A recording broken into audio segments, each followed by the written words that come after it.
Last time I had told you we'll continue with MOV, and plus I'm going to give you some questions. So I'll just take up a little part of that play, okay, because that is a very important part also. You need to understand that well, and then I will stop there, and then I'll give you a whole set of questions. Okay. Yes, ma'am. So if in question is not clear, we'll discuss as to how you're going to write that answer. Okay, you have your text with you, everyone. Yes, ma'am. Yes, miss. Okay, you remember where we had stopped last time? Can anybody tell me where we had stopped last time? On the song. And the Yes, song? miss. We were on the song. Yes, yes. We had stopped at the song, and I had even made you write the meaning of that song. I hope everybody had noted that. Yes, Yes, ma'am. miss. Yes? Okay, so we'll continue from there. I'll begin with Bassanio's dialogue. Bassanio, so may the outward shows be less themselves. The world is still deceived with ornament. So Bassanio says that even the world is also misled by the external show. External show means external appearance. Many people are deceived by the attractive external appearances. The world is still deceived with ornaments. The world is still deceived means by falsehood, or you can say by something that is very attractive, or the outward appearance is very very appealing. So the world is cheated by something that looks very very attractive from outside. Then he gives two examples to prove his point. He says, in law, what please so tainted and corrupt, but being seasoned with a gracious voice obscures the show of evil. So he says, in law also, there can be the most, dishonest case. Tainted means dishonest. Write down the meaning. Tainted, dishonest, or the most corrupt case. Okay, where there is a lot of malpractice being used, or something that is very very criminal. A criminal offense may be committed, but then, but being seasoned with a gracious voice. If of the person, if the lawyer, he has a very eloquent voice, he has a very appealing voice, and he appeals in the court of law, even the court of law can get miscarried. Okay, just because of the power of that voice. Are you getting this example very very clear? Yes, Yes, ma'am. Okay. So, but being seasoned with a gracious voice obscures means hides all the evil. Evil means whatever criminal offense has been committed, that becomes, hidden because of the power of the speech of that lawyer. In religion, now the second example he gives, he says, in religion, what damned error, but some sober brow will bless it and approve it with a text, hiding the grossness with fair ornaments. So then he says, even in religion, not only in law, we believe that law has to be very very impartial, and it has to administer justice. But even the law gets miscarried sometimes, and sometimes wrong decisions are given. Then he's quoting example even from the religion, and he says, even in religion, what damn error? They can be a damn error means a person must have committed a big sin. Okay, but then if that sin is supported by a priest, sober brow is a priest. If a priest quotes from the Bible and he tries to prove that this so and so person is honest and he actually did not commit any sin, even that sin gets covered up.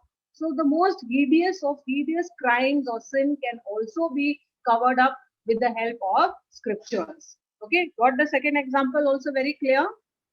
yes, miss. How people are misled by falsehood, how people are misled by just by something that is very very appealing or attractive.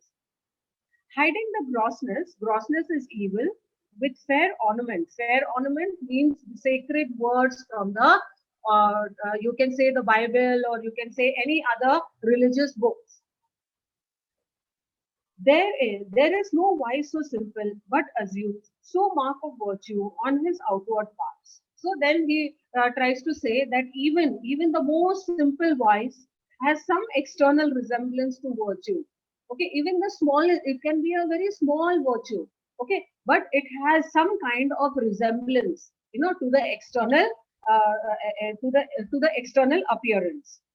How many cowards whose hearts are all as false as stairs of sand, where yet upon their chins the beards of Hercules and frowning Mars. So then he gives an example to prove, how outward appearances can be very, very misleading and deceptive. The first example he gives over here, he says that if you see, there are many, many coward people in the society, but then they wear beards. They wear beards like that of Hercules and Mars. Now, who's Hercules? Last time I told you this reference. Do you remember who's Hercules? Aditi, you're trying to say something.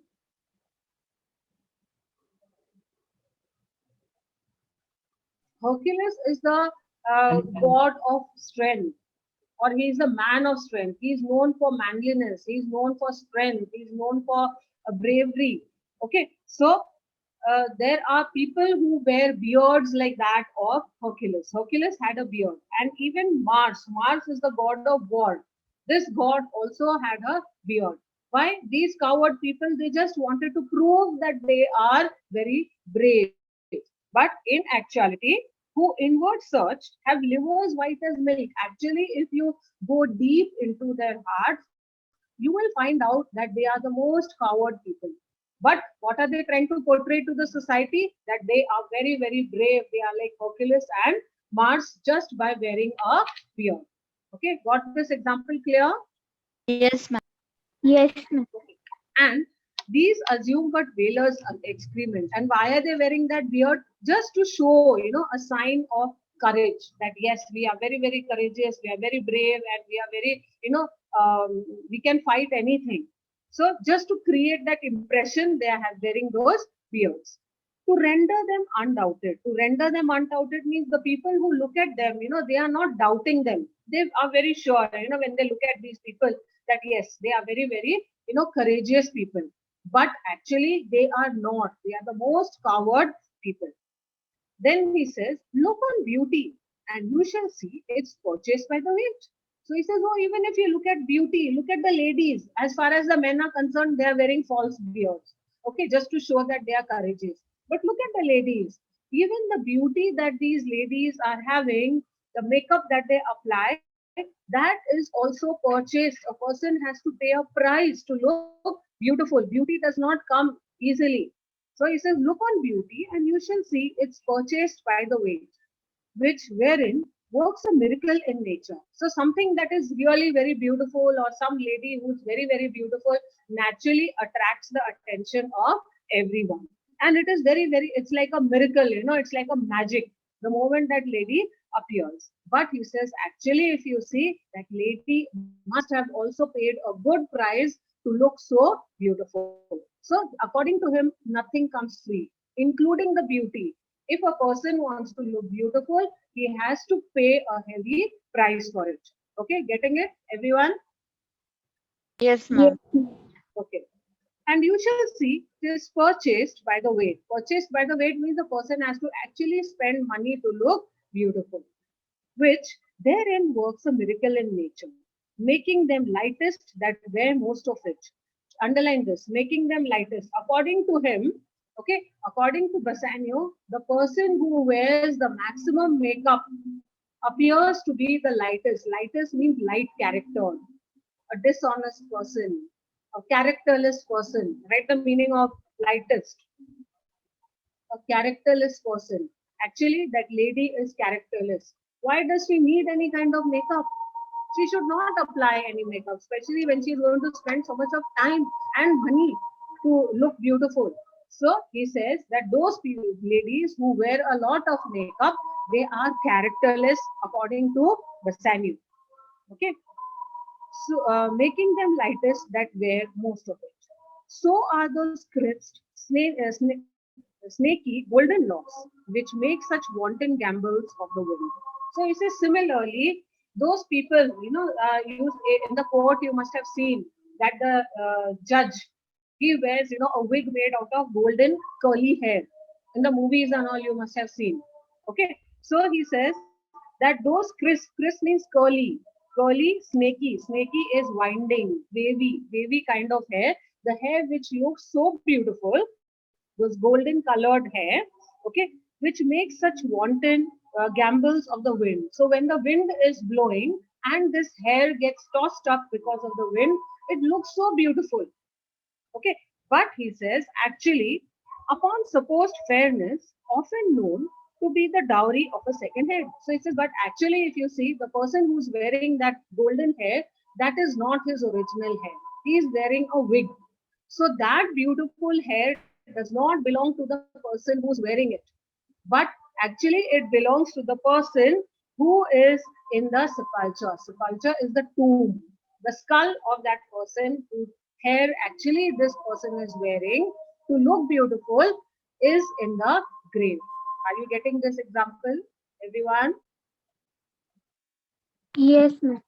Any doubts? Any doubts? Clear, no? Shall I move ahead? Yes, miss. Okay. So, which makes such wanton gambles of the will, upon supposed fairness, often known to be the dowry of a second head. To be the dowry, dowry means actually it is not the possession of that person. It is not the actual original hair of that person, but it is possessed by someone else. Okay, but the sorry, uh, the skull that bred them in the sepulchre. Actually, it is the skull which is lying in the grave. Sepulchre is the tomb or the grave. Thus, ornament is but the gilded show. So, according to him, wearing ornaments, adorning yourself, wearing heavy makeup, that is like a treacherous shore. That is like, a dangerous shore where, a ship can get wrecked. So, it is as dangerous. Why? Because outwardly it looks very, very attractive, it looks very appealing. But actually, if you see, that is the most dangerous spot. Okay. Thus, ornaments is but the gilded shore to a most dangerous sea. The beauteous scarf. Then he gives one more example. The beauteous scarf, beauteous means lovely, the beautiful scarf, veiling an Indian beauty, in a word, the seeming truth which cunning times put on to entrap the wisest. So he says that there can be an Indian beauty. Now, Indian beauty does not, don't take it as we as Indians. Okay. The West Indies, the people from West Indies were also referred to as Indians during the Elizabethan period. So that is why Shakespeare has called them Indians. So he says an Indian lady, a lady from West Indies, she has covered her face by wearing a scarf. Okay, because naturally, because she is not beautiful, so she is hiding her ugly face. According to the Europeans and the Shakespearean era during that time, Indians were considered to be very, very ugly because of the skin color, because of the dark hair and all. They considered the Indians to be very ugly. And he says that this lady is covering her face because she is very ugly to look at. But what happens? That scarf is so attractive that it is used like a trap.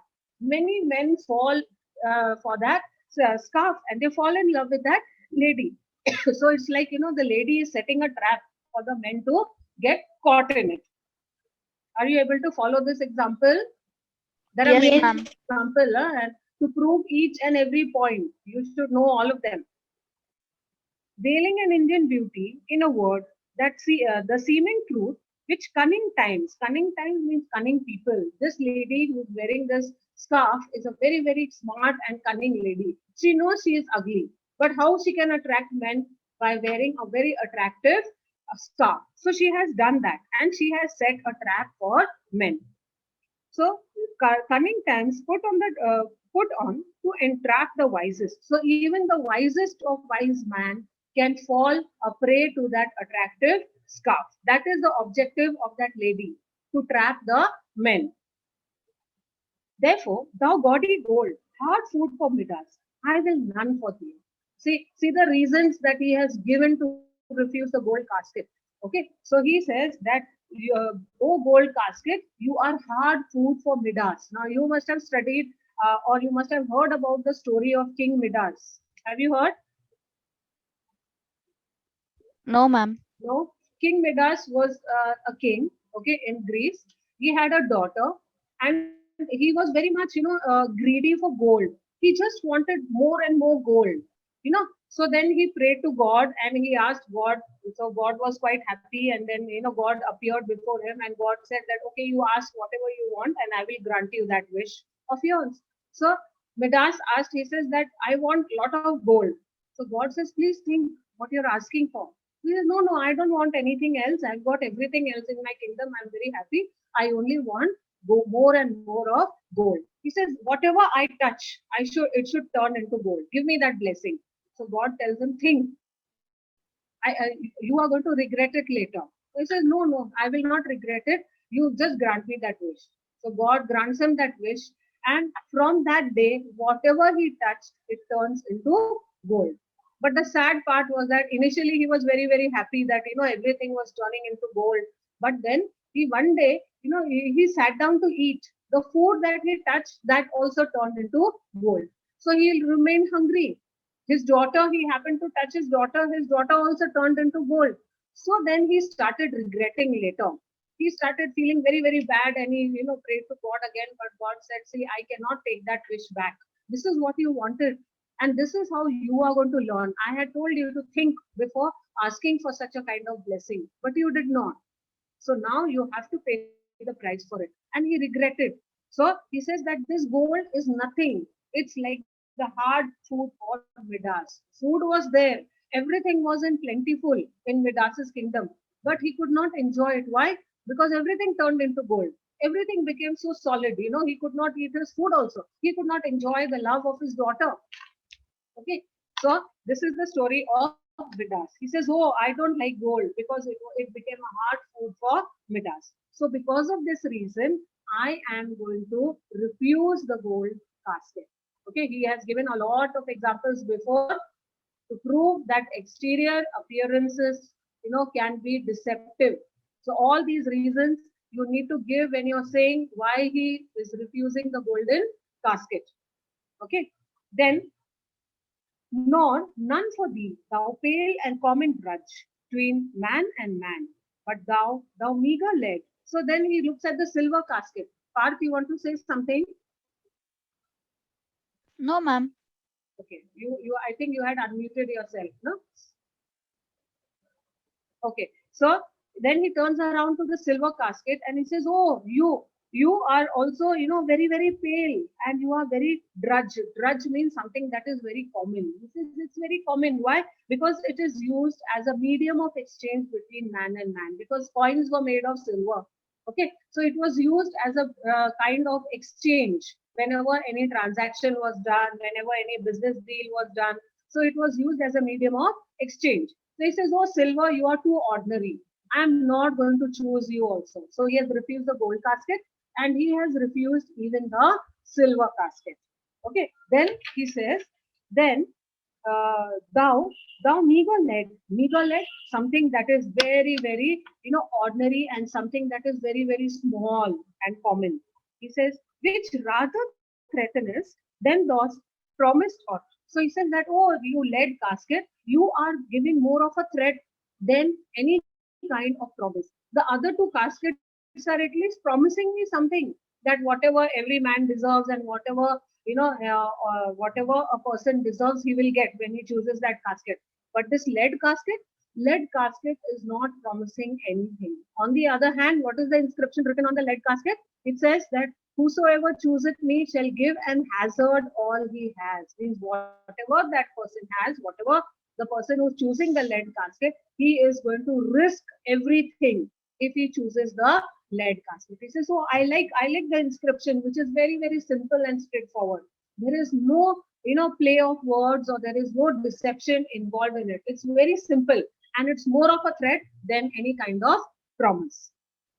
So that pale moves me more than eloquence. And he says that the metal itself is so base, it is so common, that I'm attracted to something that is so ordinary. He says, I don't want that flashy gold, I don't want that silver which is used as a medium of exchange, but I'm getting more attracted to something that is very, very common. Thy paleness moves me more than eloquence, and here choose I. Joy be the consequence. So here he declares, and he says, oh, I choose this, lead casket. And he says, I hope there is some kind of joy which I get when I open this casket. Clear? This entire dialogue is clear, Yes, everyone? ma'am. All three reasons clear why he's refusing the gold casket, silver casket, and choosing the lead casket. Yes. Everyone, show a thumbs up quickly if it's all clear. Okay, good, good. Nidhi, Adarsh, Dhanashree, Asin, no reply from you. Okay, yes. Sia, Manthan, Isha, Sharanya. Okay, fine. Then Portia, how all the other passions fleet to air. Now Portia is very, very happy because she knows that in that lead casket, her portrait is there and Bassanio has won her over. So she says, oh, how all these passions, how these emotions. She says, I was so much tense. I was so worried that you may land up choosing the wrong casket. But you have chosen the right casket. So all my fear, all my apprehensions have just disappeared as doubtful thoughts, it says all my doubts, all my fears have just vanished. And Rash embraced despair. And everything that was, I was afraid that I would land in despair. So you have chosen the right casket, and now I'm very, very happy that all my fears have vanished by you choosing the lead casket. And shuddering fear. She says, I was shuddering. I was actually literally like, shivering with fear that you may choose the wrong casket. But good that you have chosen the lead casket. And green-eyed jealousy. Green-eyed jealousy, she says, even I was jealous that, I hope that you don't choose the wrong casket. So he says, I was a bit jealous also. Oh, love, be moderate. She's saying there are so many emotions which are overcoming in me. She says, I'm appealing to love to make me moderate, to make me, pacify me, to comfort me. Because I'm so excited, overexcited right now that Bassanio has chosen the right path. Ali the ecstasy. Ali means, calm. She says, Ali the ecstasy. Ecstasy is happiness. She says, I'm so happy. But I don't know what may happen because of my over excitedness. So she's appealing to love and she says, oh love, please reduce this emotion of happiness in me. In measure, rain thy joy, scant thy excess. So she says that in measure, rain thy joy. She says that I know it is joy, it is a matter of happiness. But then she says it should be in limit. It should be moderately given to me. Don't give me too much of happiness because too much of happiness can also, cause a lot of damage. A person can die also when a person is very, very happy. So that's why she's appealing and she says, oh, joy, be reduced, reduce your excitement. Scan this excess. Scant means reduce. Even reduce this joy which has come to me. I feel too much. Thy blessing make it less. She says, I feel too much, I'm feeling very excited. So reduce this joy in my life and make it less. For I fear I surfeit. For I fear I surfeit means she says, I'm afraid that I may suffer because of surfeit. Surfeit means excess. If I have too much of happiness, I may suffer. So she is appealing to love and she says that, oh love, please reduce this happiness. Because I'm overcome with a lot of emotions. I know Bassanio has chosen the right casket now. And I want that happiness to remain always. I don't want to suffer. Okay, got it? Yeah, Yes, ma'am. everyone? Yes, Miss. Okay, Bassanio. What find I here? So he opens the casket and he wonders. He says, oh, what do I find in this casket? And he's looking into that casket, opening the leaden casket. Fair Portia's counterfeit. He's surprised. He says, oh, fair Portia's counterfeit. Counterfeit is the image, a portrait. He says, oh, I find this beautiful portrait of Portia. What demigod had come so near creation? So he says, oh my God, this portrait is so beautiful that only a demigod means somebody who's like a god. Okay, somebody who has the qualities of a god only can paint this portrait, could have painted this portrait because it's already painted and it's already there in the casket. So he says, I think the painter must have been like a god because the if this portrait is so beautiful, I can imagine how more beautiful Portia must have looked when this painting was made. So he says that a person can get blinded by too much of beauty also. He says that that person must be like God to have painted such a beautiful portrait. Fair Portia's counterfeit. What demigod had come so near creation? Move these eyes, or whether riding on the balls of mine? So he looks at the eyes, in that portrait, and he says, "Oh, are these eyes moving? Or is it that because my eyes are moving, that I feel that even the portrait's eyes are also moving. Okay, the eyes in the picture also appear to be moving according to him. Seen they in motion. Here are severed lips. Then he looks at the beautiful lips and he says, "Oh, here are the severed lips, severed parted lips." He says, "These are the beautiful parted lips. Parted with sugar breath." And what is separating the upper lip from the lower lip? It is the sweet breath. So sweet a bard should sunder such sweet friends. So he says only, a sweet breath can separate two friends. Similarly, this sweet breath is also separating the lips. Here, in her hairs, then he comes to the beauty of her hair. And he says, the painter plays the spider. He says that, oh my God, the painter is like the spider and hath woven a golden mesh to entrap the hearts of men, faster than gnats and cobwebs. But her eyes, how could he see to do them?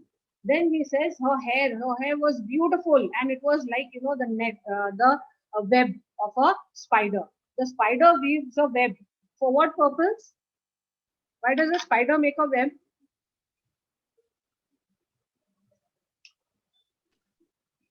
To live in it. To live, obviously, that is the first reason. What else? Aditya, you're trying to say something? Yes, I was saying survival. No, I didn't get you. Say again. Yes, I was saying for survival. Even to trap other insects, because this thing, the spider, in that trap, once the insect is caught in that cobweb, he is not able to come out. So he's comparing the beautiful hair of Portia, and he says that they are like the cobweb, like a spider's web, and they are so beautiful that even many of the men's hearts they have already stolen. Okay, this golden hair has already stolen many of the men's hearts. Faster than gnats and cobwebs, they are so attractive. The hair is so attractive that even an insect would take longer to get trapped in that net, in that cobweb. But Portia, many men have actually, they have fallen in love with her beautiful hair. But her eyes, then he comes back to her eyes. He says, "But I can't believe these eyes are so beautiful. How could he do them?" He says, "How could he paint them?" We can understand the painter painting one eye, but I don't think he could have completed that painting. How did he ever do it? He must have been God. Having made one, methinks it should have power to steal both his. So he says, why a painter could not even paint, this according to him. He says that the eyes are so beautiful that when the painter had finished painting one eye, that one eye itself was so beautiful that the painter becomes blind and he is unable to paint the other eye. But he says, I think the painter must have been God. Only God could have, or a person who's having a God-like quality could have painted that portrait. Okay, getting it? Clear, everyone? Yes, ma'am. Yes, ma'am. Okay. But her eyes, how could he see to do them? Having made one, methinks, I think it should have power to steal both his. It would have stolen his eyesight. Okay, he would have lost his eyesight at all. So he was unable to paint it. But that did not happen because the painter must have been like God. And leave itself unfurnished. Unfurnished means, he says that it's so beautiful that actually I'm falling short of words. He says, I cannot even estimate. I'm underestimating the beauty of the eyes of Portia. Unfurnished, underestimate.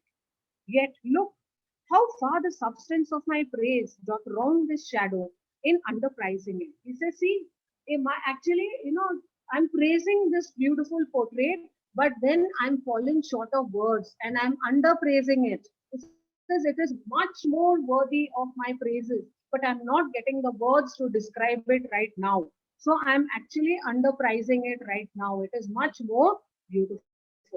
So far, this shadow doth limp behind the substance. So he says, because of that, I think I'm doing, a lot of injustice. Limp behind means I'm doing injustice to this painting because I'm not able to, justify the beauty. I'm not able to convey the beauty in words.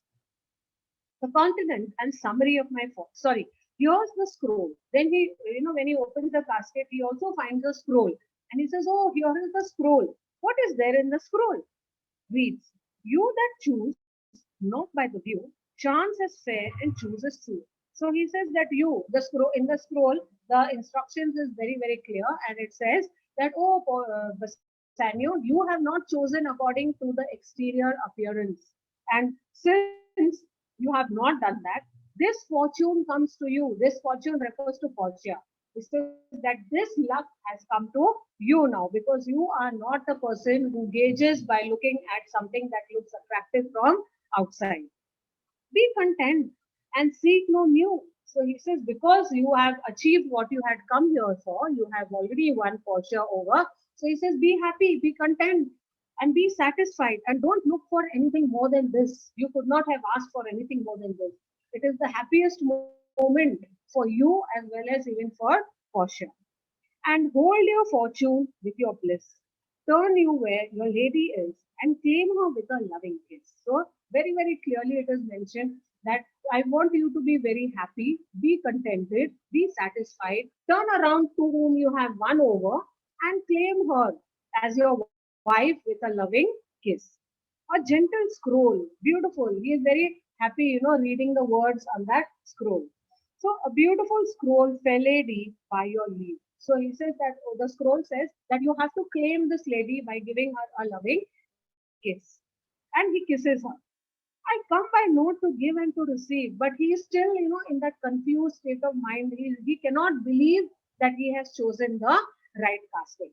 So he says that I come here by note. He says, I have come here, whatever instruction had been given to me on the scroll. He's looking at Portia and it says, oh, I was told by in the scroll to come and accept you with a kiss. So I have come here and to receive like one of the contending in a prize. He says, I'm feeling like, I have won a very huge contest, and I have won you over. So it's like, winning in a competition. That things he had done well in people's eye, hearing applause and universal shout. He says, but the person who actually wins the competition, is so excited. He's so that, he's a bit confused. He cannot believe. He knows that he has done well, but at the same time, he cannot believe that he has won Portia. So he says, I'm feeling a bit confused. He says, it's like, those people who are applauding, they are, shouting out, they are cheering and all. But then, is that cheering exactly for the person who has won? He says, I'm a little doubtful. I'm in that confused state of mind. Giddy in spirit, still gazing in doubt. He says, I'm still giddy in spirit. I'm very happy. But at the same time, I'm doubting whether that, cheering, whether that applause, whether that rejoicement, is it for me? Is it for me who has won you over? Whether. Miss, what is the meaning of giddy? Giddy means over here, giddy in spirit. He says that actually I'm overexcited. He says that overexcitement, is it, I don't know, is it because I have won Portia? Are you getting it, Renuka? Yes, Miss. Okay. So giddy in spirit, still gazing around. Giddy means over here excitement, but he is confused. That state of mind, where he does not know. People are applauding, people are clapping, they are cheering, but they do. He does not know whether it is for him. Okay, got it, Renuka? Yes, Miss. Okay, whether these peals of praise means lot of praises which have been, showered upon Bassanio. So he says, be his or no. He says, is this, praises for me or is it not for me? And I'm still confused. So thrice fair lady stand I. Even so. So he says that thrice blessed. He says, I'm very, very blessed lady. He says, you are like a blessing to me. 3 times you have blessed me. I even so, as doubtful whether what I see is true. He says, now I'm doubting whether you are standing in front of me, whether you are real. He says, I'm so confused. I'm so overexcited that I'm, failing to believe what is there around me. Whether what I see is true, still confirmed, signed, and ratified by you. So he tells Portia, he says, I want you to confirm. I want you to, tell me for sure that yes, I have won you over, and you have accepted me as your husband. Miss, Okay. what is the meaning of ratified? Ratified is approved. He wants Portia to approve, no? To give him some kind of assurance that yes, Bassanio, you have won me over. Okay? Yes, Miss. Okay, I'll stop here because after this, there is a little shift in the play. Okay? Anything that is not understood, No, ma'am. so far clear? So I'm sharing the screen. I'm putting up some questions. Okay? We'll go through them. If you have any doubts, you can get them clarified. Yes, Miss.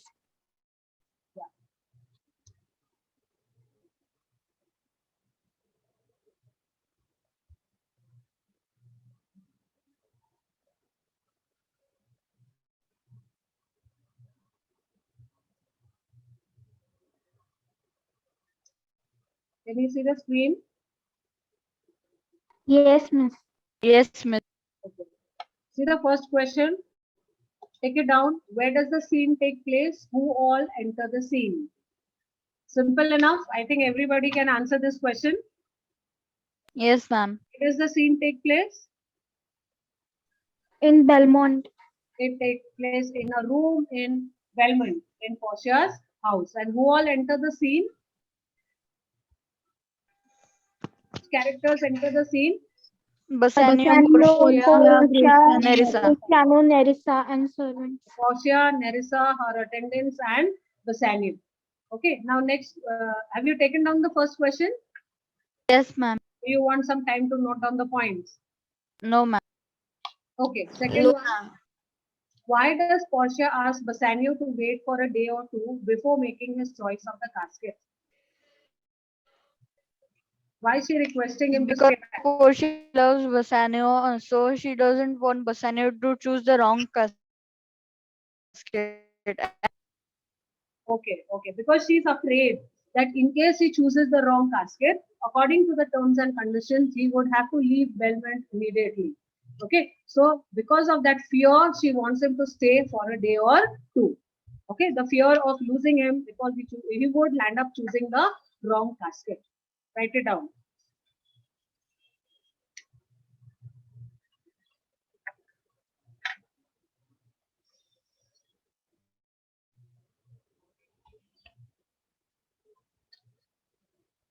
Written? Yes. Everyone? Miss, one.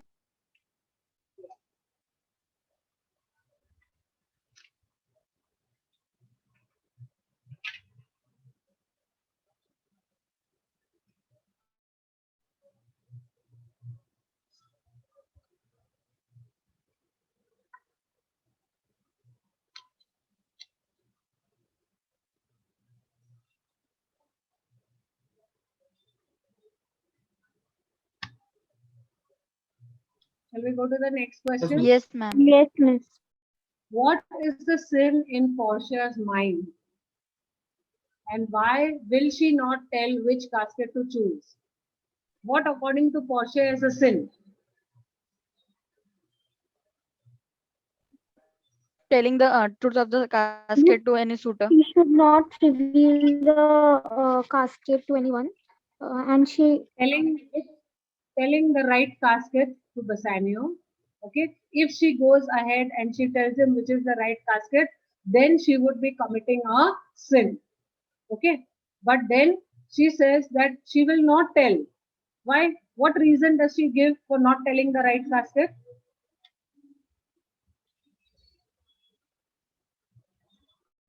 She very much wanted to tell Bassanio, which is the right casket, because by now she knows. But still, she says, I cannot, even though there is a strong, It will be urge. miss. Yes, It will be injustice with the promise she made with her father. Disrespect. yes. She will be going against, she will be disobeying the rules or, the terms and conditions laid down in the will of her father. Okay? Yes, ma'am. Or she will be disrespecting, we can say.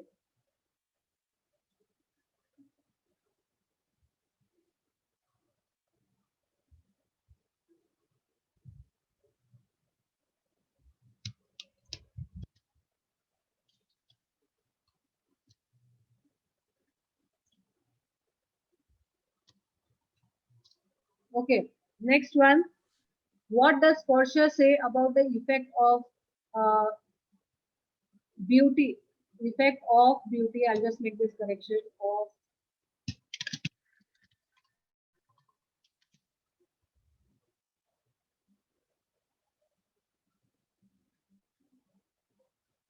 effect of Bassanio's eyes on her. What effect does Bassanio's eyes have on her?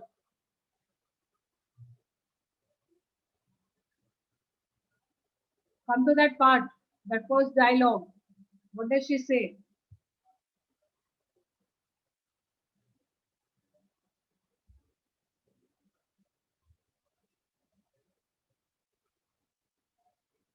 You remember or no? Yes, miss. Yes, give me the answer then. Miss, she says that his eyes has cast a spell on her and divided her. Yes, and divided her.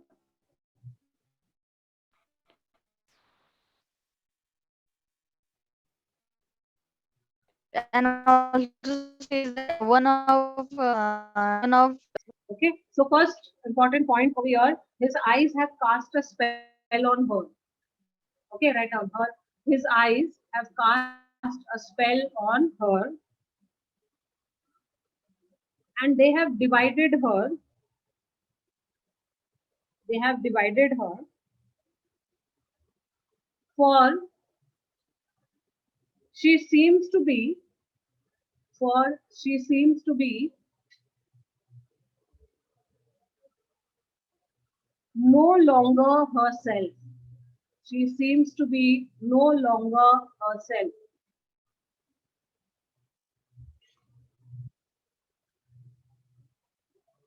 Then the next point she says that half of her belongs to him, half of her belongs to him, and the other half to her, and the other half to her.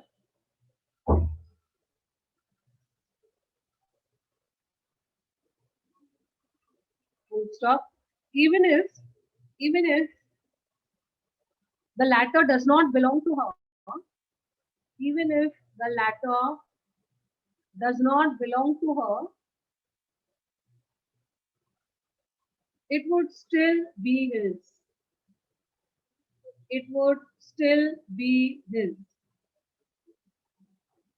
So she is entirely his. So she is entirely his.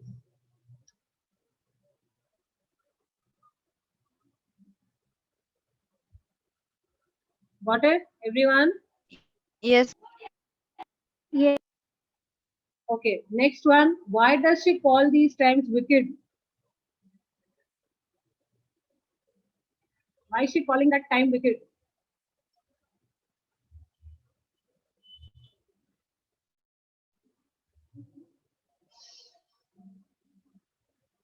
Aditya? Yes, Miss Thinking.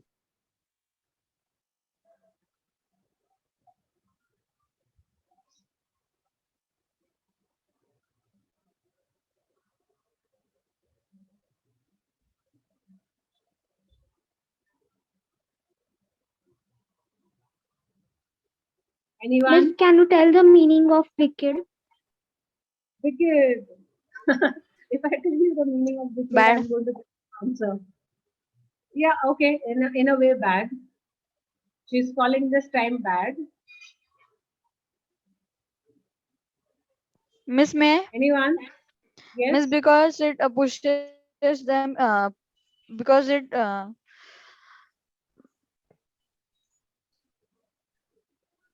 Try. Come on. Miss, because it puts the obstacle between the owners and their position in such a way that although everything is yours and I am not, uh, Yes, yes. Because the time does not allow them to possess what should actually belong to them. That is why she is calling the times bad, or wicked. Because they do not allow people, because they do not allow people to possess what rightly belongs to them.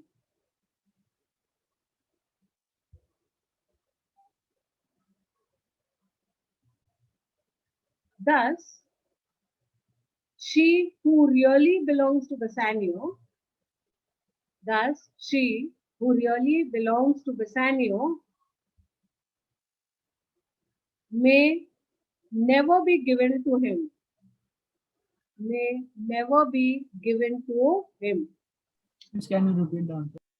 Yes, she calls these times wicked because they do not allow people, they do not allow people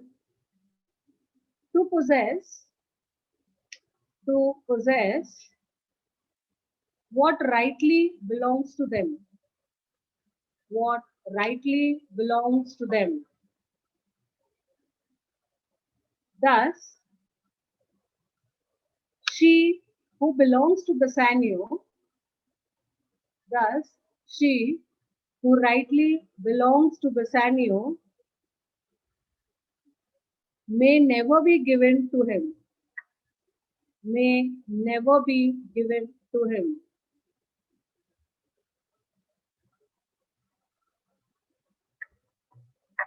Got it, everyone? Yes, miss. Okay. Then, what is Bassanio's reaction to Portia's speech? And what does Portia say in return? What is Bassanio's reaction? Does he want to wait there? No, miss. He doesn't want to wait. So, what does he say? He says something, no?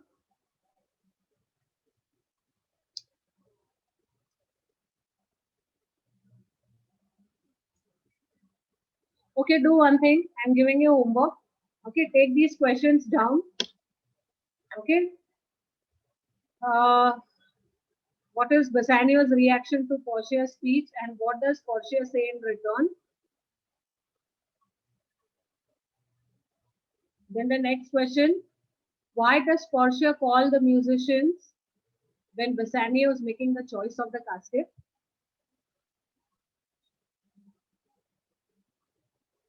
And the last one, who's Alcides? Explain the reference. These three I am giving you for homework. Find out the answers, we'll discuss it and then you're going to write it out. Okay, the remaining what we have already discussed, I want you to write it out for homework. Okay, write out these three questions. Who's Alcides? Explain the reference. You need to give that entire story of Alcides.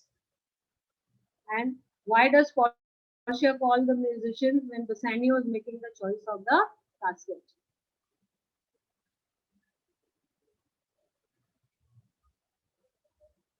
The remaining questions we'll take up next time. Okay, then I'll add few more. Okay, miss. Taken down, everyone, Yes, miss. yes, Miss. everybody. Shall I stop sharing the screen? Yes, miss. Okay.